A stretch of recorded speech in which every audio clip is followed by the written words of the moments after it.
On the previous example, we talked about the plastic centroid. So, kailangan natin yung location ng plastic centroid natin to determine kung eccentric ba yung loading natin or axial. So, in what way, sir?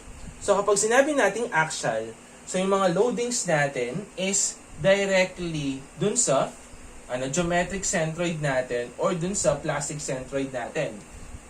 So, nasabi ko na geometric centroid or plastic centroid kasi nga, etong geometric centroid tsaka plastic centroid ng tide column natin o yung rectangular column natin is parehas lang na nasa gitna. So, for this problem, parehas lang yung geometric centroid at saka yung plastic centroid natin. So, nagkakaroon tayo ng eccentric loading kapag yung loading natin hindi na siya dito sa center or dun sa center ng column natin. So, kapag meron na tayong certain distance from the plastic centroid, so dun tayo nagkakaroon ng eccentricity. So, yung distance from the plastic centroid to the application of your load, which is denoted by P sub n, that is what we call yung eccentricity natin. So, kung titingnan natin yan to the side view, so let's say, ito yung natin, column natin. Ayan, ito yung column natin. So, this will be your plastic centroid. And then, yung application natin dito, this is the value of your P sub n. So, from the point of application to the distance from between the P sub n at saka yung plastic centroid natin, that is denoted by eccentricity E. So, para mahanap natin yung P sub n natin, so mangyayari niyan is, due to the eccentricity, magkakaroon tayo ng bending moment.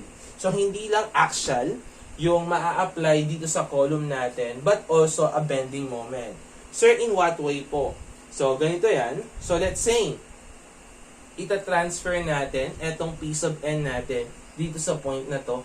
So, mangyayari is, if we will have a downward force na P sub n, definitely dapat magkaroon tayo dito ng upward na P sub n para mag-cancel out sila. So, P sub n pataas minus P sub n pababa. So, mag-zero lang siya. And then, para ma-transfer natin etong load natin na P sub n dito sa plastic centroid natin, so yung gagawin natin dito is imo-moment natin siya with respect to the plastic centroid na yung moment arm niya will be the eccentricity. So, with this, gagawin natin is maaalis ngayon to, yung P sub n natin, magiging moment na siya dito. Okay. So, which is denoted by M. So, yung M natin, that will be yung force natin na P sub n multiply by yung moment arm natin na E. Okay. So, ngayon, instead of axial, magkakaroon na rin tayo dito ng bending moment. So, ito niyan, magka-cancel out lang yung P sub n natin na dalawa. So, mangyayari is bending moment na lang na M yung matitira sa atin. So, for this, ito na ngayon yung principle ng eccentric loading natin. So, magkakaroon tayo ng bending. So, whenever na magkakaroon tayo ng bending, kung natatandaan ninyo, we talk about yung singly reinforced beam at saka yung doubly reinforced beam. So, for this problem, babalikan natin yung mga principles natin behind doubly reinforced beam to solve yung mga values ng P sub n natin sa eccentric loading. So, let us now solve yung eccentric loading natin. So, ito yung eccentric loading. So, paano naman yung axial loading? So, yung axial loading natin, simple lang siya na ganito. So, yung load natin directly is nandito na sa plastic centroid natin or nakapagitna na siya kaagad. So, let us now solve yung sample problem number 2 natin. So, for this problem, the section of a reinforced concrete column is shown in the figure. So, meron tayong figure na column dito. Meron tayo na 600 by 350 na column. And we have a 6 pieces, 28 mm diameter bars. So from the center of this reinforcement sa row 1 natin to the outermost fiber on this side, so we have 65 mm.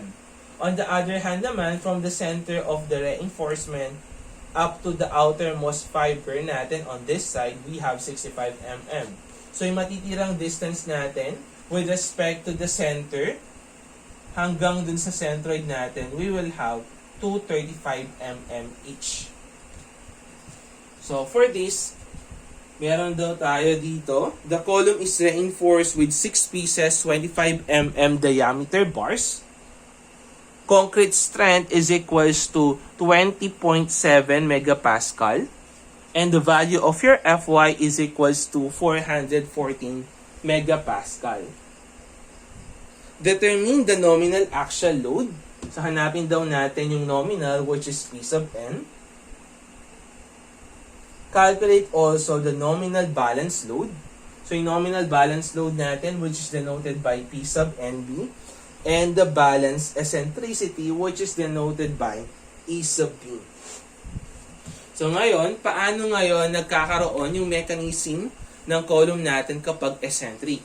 So for this one, so mapapansin natin, this will be yung P sub N natin, naka-apply daw siya at a certain eccentricity of 450 mm from the plastic centroid. So for this one, since rectangular column tayo, yung plastic centroid at saka yung geometric centroid, it coincide each other. So ngayon, nangyari is dito sa banda, sir, how come po na yung dito sa banda natin is tension? Tapos dito is compression. Bakit, sir? So, ang titingnan natin dito, no? Nagkaroon tayo dito. So, nung in-illustrate natin dito, mapapansin natin dito is nagkaroon tayo ng moment dito sa banda dito. So, mangyayari is nagkaroon tayo ng compression dito. So, pinupush natin etong side na to. And then, dun sa kabilang side naman is ini-stretch naman natin siya dito sa portion na to na malapit sa nominal load natin, that is compression. Tapos dun sa outermost portion natin, that is tension. So yung bakal natin na yung mga bakal natin na malapit sa P sub N natin, that is compression. Tapos yung bakal naman na malayo sa P sub N, that is in tension. So for this one, mangyayari niyan since meron tayong bending effect due to the eccentricity E. So, mangyayari is tutulong ngayon yung concrete natin to resist the bending effect. So, that is yung 0.85 F'C multiply by AB. So, mangyayari is babalikan lang natin yung doubly reinforced beam na di-discuss natin last time. And then, meron tayong T dito, which is denoted by AS sub S. Yung CS prime natin, sing. So, that is AS prime, FS prime. So, eto naman, that will be the compressive steel force natin dito. So, for this one, hanapin natin yung value ng nominal forces natin. So, with this, same principle lang tayo. So, we're going to assume muna. Assume that your tension still yields and compression still yields. So kapag nag-yield yung mga bakal natin dyan, therefore, yung value ng Fs natin is equals to Fy. The value of your Fs prime is now equal to Fy. So mangyayari yon. So if we will going to assume, so yung tendency nito is we're going to find the value of your A and C. So, paano yon? So, C is equals to, so summation forces tayo. So, let's compute for the value. Solve for A and C. So, summation forces tayo, vertical is equals to 0. Upward, positive. So, meron tayo dito na pababa. So, yung mga pababang forces natin, that is equal to P sub N. Plus, yung pababa natin na T is equals to yung pataas. So, yung mga pataas nating loading dito, that is yung C plus yung C sub S prime natin. So with that, kung mapapansin natin, since nag-assume tayo na tension still yields at saka compression still yields, so yung ano natin dito is parehas lang yung number of bars natin sa T at saka CS prime. So parehas lang yung value nila kasi nag-assume tayo dito na tension still yields at saka compression still yields. So Fs is equals to Fy, Fs prime is equals to Fy, tapos parehas pa yung bilang ng mga bakal nila. So mangyayari is maka-cancel out lang silang dalawa. So yung kalalabasan natin dito, that will be yung nominal natin is equal siya dun sa compressive force natin. So kung babalikan natin yung compressive force natin, that is only denoted by yung 0.85 F prime C multiply by yung area of concrete natin.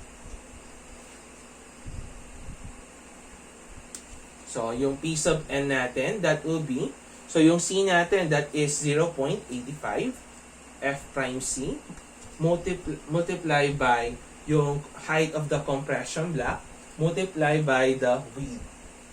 So we will have a value of 0.85. Yung F prime C natin na 20.7 multiply by A multiply by 315.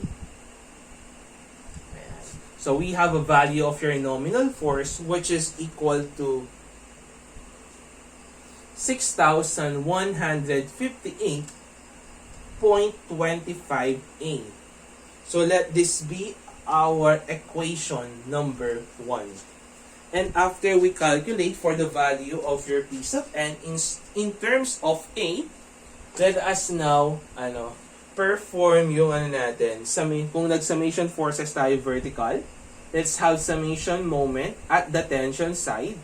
So let's say that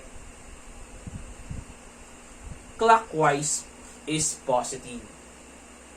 So for this one, mangyayari lang naman dyan, clockwise is positive.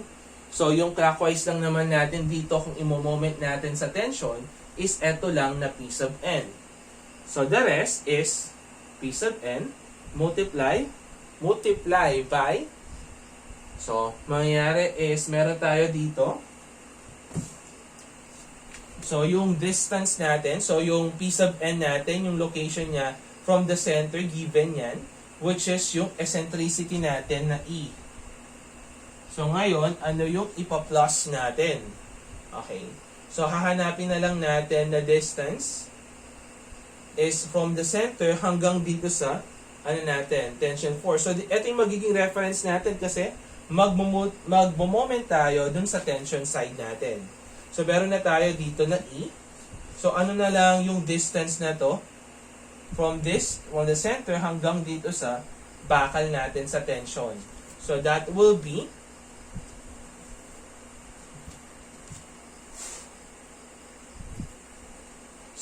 ano mangyayari? So from the center nung tension natin hanggang tensile reinforcement natin hanggang dito, that is denoted by D or yung effective depth natin dun sa double reinforced beam minus yung D prime natin. So mangyayari niyan, eto yan, magiging ganito yung distance natin divided by 2. So makukuha na natin yung distance, yung moment arm natin dito. So mangyayari is we have D minus D prime over 2. So that will be your moment arm is equal to, so unahin muna natin yung C natin. So C o yung compression natin, same lang to ng formula natin sa doubly reinforced beam. So C, so yung distance nung tension natin hanggang dun sa outermost fiber, that is D minus yung moment arm nung A natin. So hahatiin lang natin A over 2 plus yung compression steel bars natin, which is denoted by C sub S prime. So mangyayari niyan from the tension reinforcement, so that is D minus yung distance niya na D prime. So ito yung magiging formula natin in computing for the value of your P sub N. So ngayon naman, what will be? So meron na tayong value ng C Meron tayong value ng C. That is denoted by yung piece of N natin na sa equation 1 natin. So, meron tayong value ng C. Meron tayong value ng piece of N. Meron tayong value ng D, ng D prime, ng E, ng D, at saka ng D prime. Wala lang tayong value ng C sub S prime. So, what will be the value of your C sub S prime? Since nag-assume tayo na compression still will yield, so that is AS prime, FS prime. So, yung FS prime natin, that will be equal to FY. So, yung AS prime natin, meron tayong ilang piraso ng bakal. Meron tayong 3 piraso ng bakal na merong diameter na 28 mm multiply by Fy, which is equal to 414. So, the value of your CS prime is now equal to 243,432 pi. So, after natin ma-compute, so, ito yung equation 2 natin. So, after natin ma-compute yung mga values natin, i-substitute natin yung mga given natin dito. So, from equation 2,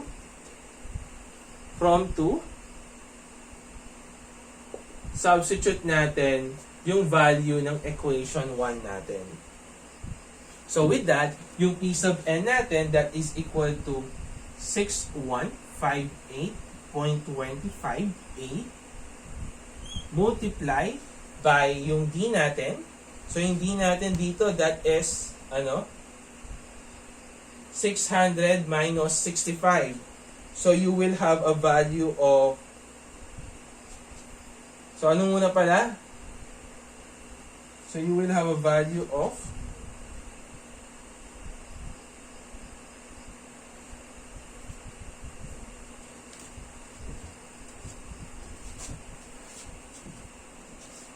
'So the value of your effective depth will be equal to 535. So, 535 minus yung D prime natin na 65 over 2. So, you will have a value of 235 plus yung E natin. So, yung E natin dito, that is equal to 450 equals yung value ng C natin, that is also equal to 6,158.25A multiply by yung D natin, which is 535 minus yung hinahanap natin na value ng A over 2 plus yung C sub S prime natin na 243,432 pi. So, yung moment arm natin na D minus D prime. So, we have 535 minus 65. So, by shift solve, we can now calculate for the value of your height of your compression block, which is equal to 223.14 millimeter. And after that, para mahanap naman natin yung value ng nung C natin, so yung 223.14, i-divide lang natin yan to the value of your beta. Since yung beta natin, since yung F prime C natin is less than dun sa value ng 28 megapascal, so yung beta natin, that will be 0.85. So the value of your C is now equal to 262.52 mm. So after that, diba, we begin with an assumption. We solve for the value of your A and C. So if we have an assumption, we're going to check our assumption. So we're going to verify if assumption is correct. So sir, paano po natin i-verify yan? So we will going to solve for the value of your Fs. So that is 600 D minus C over C. So we have 600. Yung D natin, that is 535. Yung C natin, that is 262.52 over C na 262.52. So we have a value of your Fs, which is equal to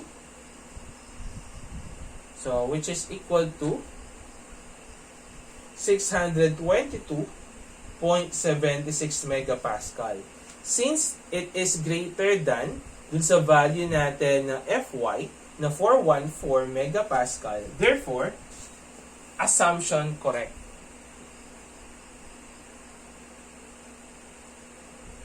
Assumption correct tayo dito. Tension still yields. And after that, hanapin naman natin yung Fs prime natin.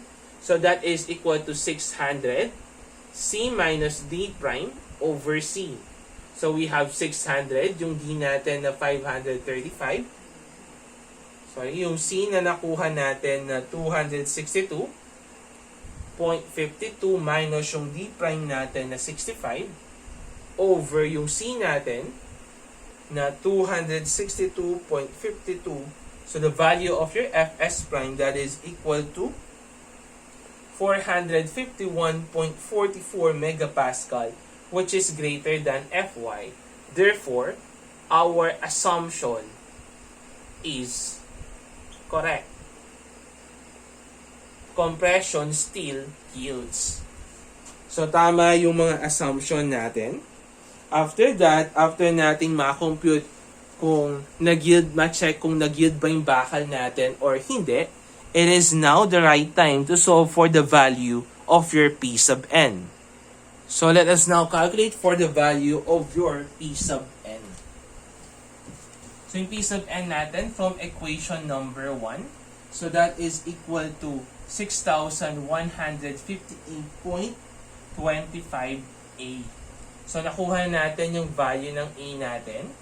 So that will be 6,158.25 multiplied by the value of your A na 223.14. So the value of your nominal load is now equal to 1,374.15 kilonewton.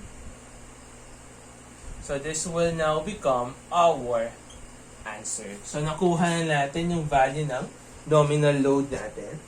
And after that naman, after we compute for the value of your nominal load, so hanapin naman natin sa susunod will be the value of your balanced nominal load or yung P sub n B natin o yung PNB natin. So hanapin natin yung value niyan.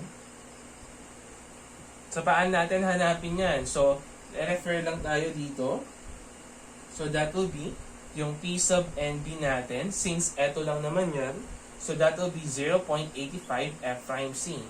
So sundan lang natin yung format natin dito sa P sub N natin based dun sa calculation natin dito. That will become 0.85 F prime C. So yung A natin dito, that will be yung A balance natin multiply by yung width natin. So for this one, so yung kanina is 0.85 F prime C AB lang. Ito naman yung A balance na yung gagamitin natin. So paano natin i-compute yung A balance? A balance, that is yung beta multiply by yung C balance natin. So in computing for your C balance, meron na tayong agad formula dyan. So C balance, that is equal to 600D over 600 plus Fy is equals to 600, yung D natin na 535 over 600 plus yung Fy natin, which is equal to 414. So yung C balance natin will be equal to 316.57 mm. So para makuha natin yung A balance, so yung beta natin, since yung F prime C natin, hindi niya na-exceed yung limiting value natin na 28 megapascal.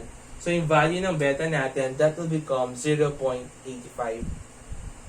So multiply natin sa C balance natin na 316.57. So you will have a value of your A balance which is equal to 269.08 mm. So for this one, meron na tayong value ng A balance natin. Yung width natin meron. Makukuha na ngayon natin yung nominal balance natin. Again, naging ganito yung formula ng nominal balance natin kasi pinattern lang natin siya dito sa nominal load natin. So, for this one, substitute natin yung mga values natin. Hindi agad ito yung formula for nominal balance ha. So, it depends lang dun sa value ng nominal load natin. So, pinattern lang natin siya. Yung F prime C natin, that is 20.7. Multiply by yung A sub B natin na 269.08. Multiply by yung width niya, which is equal to 315. So, the value of your nominal balance natin is now equal to 1,657.06 kilonewton. So, this will be your answer. So, ngayon naman, paano natin malalaman kung anong control siya? So, since yung, natin, sa loadings natin ha, kapag yung, yung nominal balance natin is greater than dun sa nominal lang natin, therefore, tension control tayo. So, under tension control, so kapag tension control tayo, yung tendency is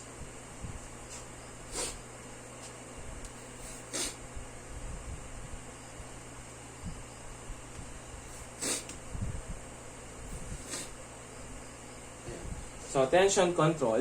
And yung other criteria natin in computing for the value of your tension control will be the value of your E-balance.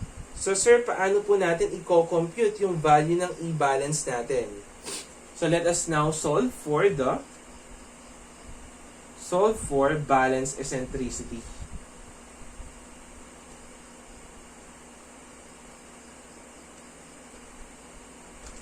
So, sir, paano po natin isosolve yung balance eccentricity? So, gagawin natin dito is, i-refer lang natin yung formulas natin na nakuha natin kanina. So, we're going to summation lang tayo dito sa tension forces natin. Clockwise is positive. So, anuhin lang natin, ipapattern lang natin yung formula natin dun sa naunang equation natin, dun sa equation number 2 natin. So, that is equal to, diba, that is P sub n.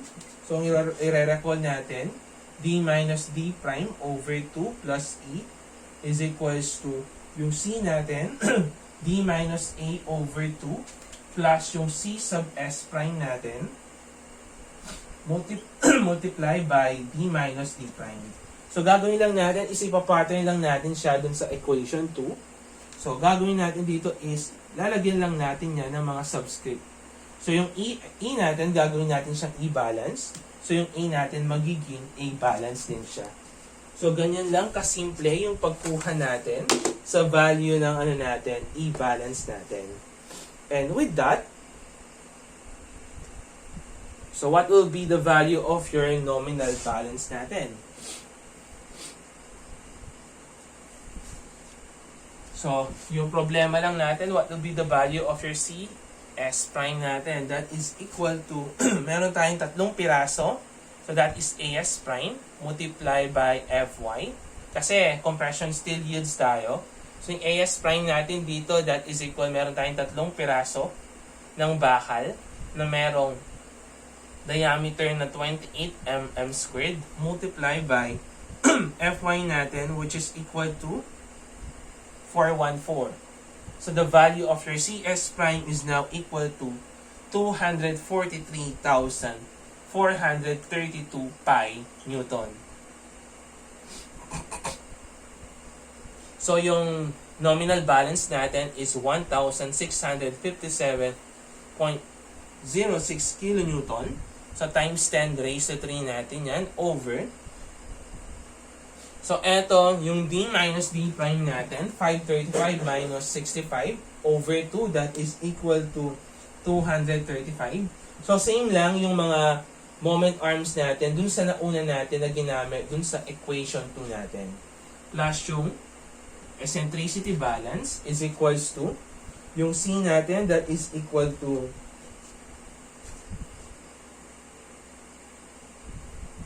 1,657.06 times 10 raised to 3 multiply by yung D natin na 535 minus yung A balance na na-compute natin na 269.08 over 2 plus yung CS prime natin na 243,432 pi Newton multiply by yung moment arm natin na 535 minus 65.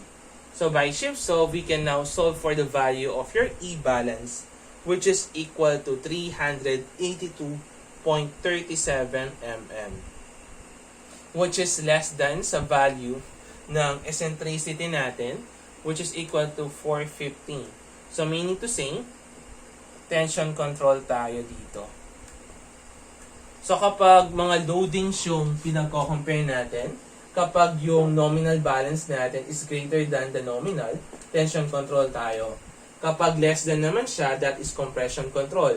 Kapag naman eccentricity yung tinitingnan natin, if your E balance is greater than E, therefore, is less than E, therefore tension control tayo.